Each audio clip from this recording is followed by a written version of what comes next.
नमस्ते बेटा। अब हम लोग सॉल्व करेंगे कुछ वर्ड प्रॉब्लम्स। ठीक है, हम लोग कुछ वर्ड प्रॉब्लम्स के क्वेश्चन सॉल्व करेंगे। फर्स्ट क्या है, Ram got 1/5 of a sugar cane and Shyam got 3/8 of that. मतलब कि एक शुगर केन है, उसका 1/5 पार्ट जो है राम को मिला है और 3/8 पार्ट श्याम को मिला है। Who got the larger part and how much. वैसे इनमें से किसे ज्यादा मिला है और कितना ज्यादा मिला है। ठीक है, फर्स्ट ऑफ ऑल क्या करेंगे हम लोग, चलिए सिंपल राम का, ये हुआ राम, ये हुआ श्याम। ओके, राम का है 1/5 और श्याम का है 3/8। एक ही शुगर केन के दोनों के दो इतने इतने से मिला, किसे ज्यादा मिला है। सिंपली आप क्या करो, दोनों को क्रॉस मल्टीप्लाई कर दो, इससे जिसका पार्ट ज्यादा आएगा कैलकुलेशन वो से ज्यादा मिला। ये आएगा 1 into 8 is equal to 8।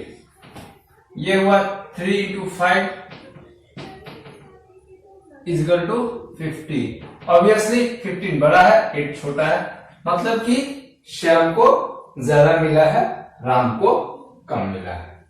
ठीक है, अब हम पता करते हैं कि कितना ज्यादा मिला है। ठीक है, उसके लिए क्या करना होगा, हमें 3/8 से 1/5 को सब्ट्रैक्ट करना होगा।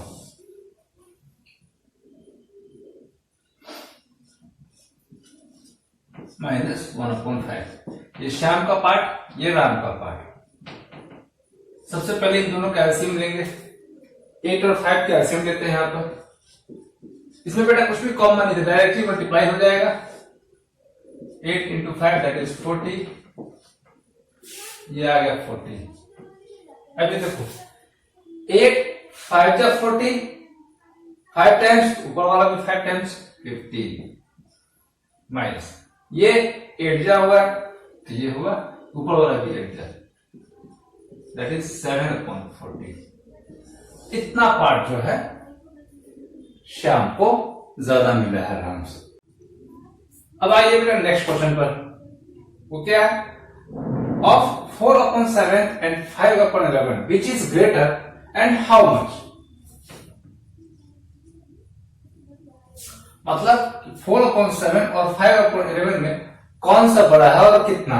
ठीक है, चलिए स्टार्ट करते हैं आंसर। फर्स्ट है, आप सिंपली दोनों को जैसे बताया कि फर्स्ट है आपको 4/7 और सेकेंड है आपका 5/11। कौन सा बड़ा है जानने के लिए सिंपली आपको क्रॉस मल्टीप्लिकेशन कर लो। ये 4/11 का और 7/5 का। 4 into 11 इधर आया, 7 into 5। 4 into 11 44, 7 into 35, 7 into 5 35। Obviously आपको दिख रहा है कि 44 बड़ा है 35 से, यानी 4/7 जो है बड़ा 5/11 से। ठीक है, यहां तक क्लियर। अब कितना बड़ा है जानने के लिए हम सिंपली क्या करना है, बड़े वाले से छोटा वाला सब्ट्रैक्ट कर लेना है। अब देखिए क्वेश्चन में सेकंड पार्ट क्या है, 4/7 माइनस 5/11। 7/11 के एलसीएम लेंगे बेटा। इन दोनों में कुछ भी कॉमन नहीं है, जिसमें कॉमन नहीं है तो सिंपली मल्टीप्लाई कर लेते हैं सिंपली। 7 into 11 दैट इज 77, आप जानते हो। अब ये 7 into 11 टाइम्स, ऊपर वाला भी 11 टाइम्स, 4 into 11 44 माइनस ये 11 into 7 टाइम्स, ऊपर वाला भी 7 टाइम्स, 5 into 7 35। ये कितना है 44 माइनस 35 दैट इज 9 और ये upon 7 that is our answer. ठीक है, अब आइए नेक्स्ट क्वेश्चन पर। ठीक है, what should be added to this 3 2/17 to get 16। उसमें क्या ऐड कर दे कि 16 आ जाएगा। सिंपली मैं आपसे पूछूं मैं कि 3 में कितना ऐड कर दूं कि 5 आ जाए, तो आप आंसर निकालोगे 2। वो कैसे निकला, आपने 5 में से 3 सब्ट्रैक्ट कर दिया और आ गया आपका 2। उसी बेसिस पे, ये तो आपको समझाने के लिए था, उसी बेसिस पे इसमें कितना ऐड करेगी ये आएगा। तो आप क्या करोगे, बड़े वाला पार्ट 16 में से जो छोटा वाला पार्ट है उसको सब्ट्रैक्ट कर दो। ठीक है, यहां पर जो भी आंसर आएगा उतना ही हमें 16 में ऐड करना है। ठीक है, अब देखिए कैलकुलेशन स्टार्ट करेंगे। सुविधा के लिए आप इससे अपॉन 1 दे लो। ओके, 16/1 ये कितना आएगा 17 3 जा 51, 51 प्लस 2 53/17, ये तो आपको आता ही है। 17 3 जा 17 को 3 से मल्टीप्लाई कर दें, दैट इज 51 प्लस उसके बाद ऊपर वाला ऐड कर दें 2, दैट इज 53। ओके, ये आ गया अपना। अब पहला स्टेप एलसीएम लेना है। एलसीएम 1 और 17 का कितना ही होगा 17 होगा, और बीच में उसमें कॉमन है नहीं, जो हम हटाएंगे 17 आएगा। अब देखिए 1 इंटू 17, नीचे वाला 17 टाइम्स हुआ है, ऊपर वाला भी 17 टाइम्स होगा, तो 16 इंटू 17 कितना होगा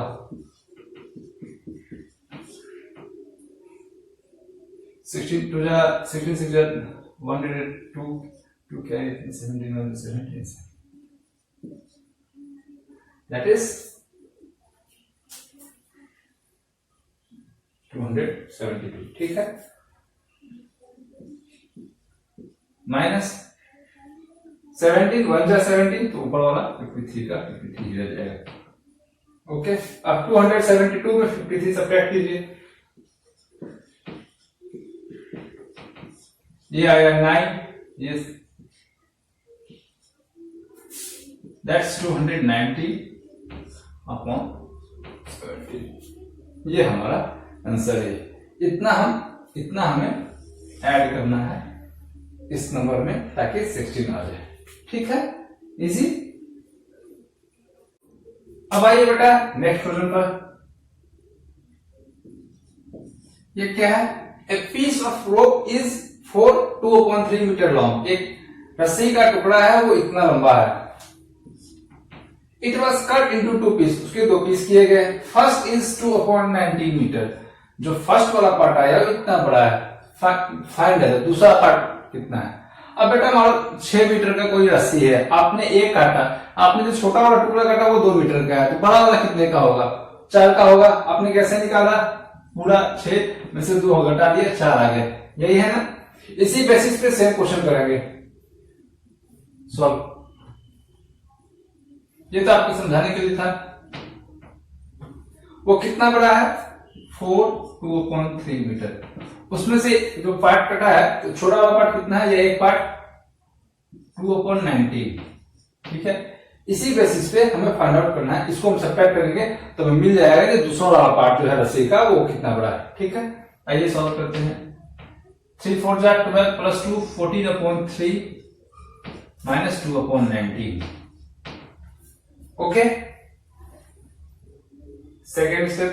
अब 19 और 3 का एलसीएम लेना है, कुछ भी कॉमन है नहीं, 19 और 3 में कुछ भी कॉमन नहीं, तो सिंपली मल्टीप्लाई करना पड़ेगा। तो 19 3 जा 57। ओके, अभी देखिए बेटा 3 19 टाइम्स हुआ है, ऊपर वाला भी 19 टाइम्स होगा, 14 इंटू 19 माइनस ये 3 टाइम्स हुआ है, ऊपर वाला भी 3 टाइम्स होगा, 2 इंटू 3। ओके, 14 इंटू 19 कितना होगा, यहां साइड में कर लेते हैं।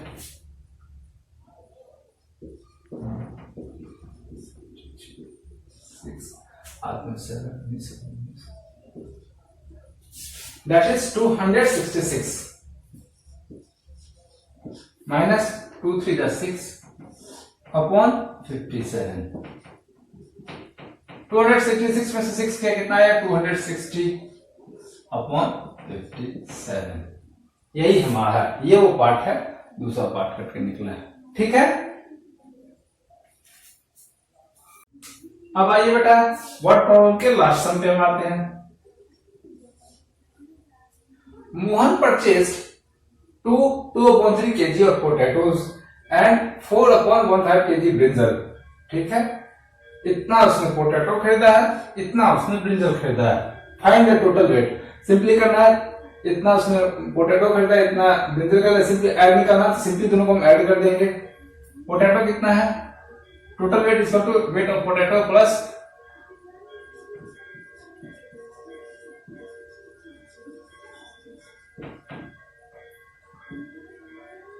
Wait of potato plus weight of brinjal. इतना तो आप समझ ही चुके हो। पोटैटो का वेट कितना है 2.3 प्लस इसका 4 1/5 इसे ठीक है 3 2 6 प्लस 2 8/3 प्लस 5 4 20 प्लस 1 21/5 ओके 3 और 5 में कुछ भी कॉमन नहीं तो डायरेक्टली मल्टीप्लाई कर देंगे 3 5 15 ऊपर वाला नीचे वाला 5 टाइम्स ऊपर वाला 5 टाइम्स होगा 8 4 40 प्लस ये 3 टाइम्स 5 3 तो नीचे वाला भी माफी चाहूंगा ऊपर वाला भी 21 3 63 ठीक है 40 प्लस 63 दैट इज 103/15 ओके और इसे आप चाहो तो मिक्स फ्रैक्शन में भी कन्वर्ट कर सकते हो दैट इज इसे हम 15 6 90 प्लस 13 लिख सकते हैं अपॉन 15 दैट इज 19 6 30 आंसर वैसे आपका आंसर यहां भी आ चुका है